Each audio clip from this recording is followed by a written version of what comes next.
Конституция күніне орай балаларға 78 мың теңгеге дейін берілетін болды. 30 тамыз Қазақстан Республикасының Конституциясы күніне орай Шымкент қаласында әлеуметтік қолдауды қажет ететін азаматтарға бір реттік төлем беріледі. Қала әкімдігінің мәліметінше, мүгедектігі бар балаларға 19.660 теңге, ал жетім және ата-анасының қамқорлығынсыз қалған балаларға 78.640 теңге көлемінде көмек қарастырылған.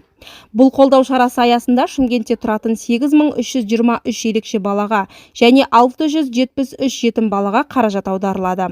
Төлемдер автоматты түрде жүргізіледі, сондықтан ата-аналар мен қамқоршылардан өтініш беру талап етілмейді. Айта кетейік, бұл қолдау жыл сайын беріліп, дәстүрлі түрде жалғасып келеді. Биылғы төлем Конституция күніне орай ұйымдастырылып отыр. Қазақстандықтар Конституция күніне орай 3 күн қатарынан демалады.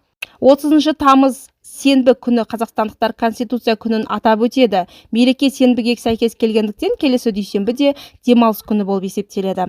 Бұл ақпарат электрондық үкімет порталында жарияланады. Аптасына 5 күн жұмыс істейтіндер үшін 30-31 тамыз және 1 қыркүйек қатарынан 3 күн демалыс. Аптасына 6 күн жұмыс істейтіндер үшін 30-31 тамыз демалыс күндері, 1 қыркүйек жұмыс күні.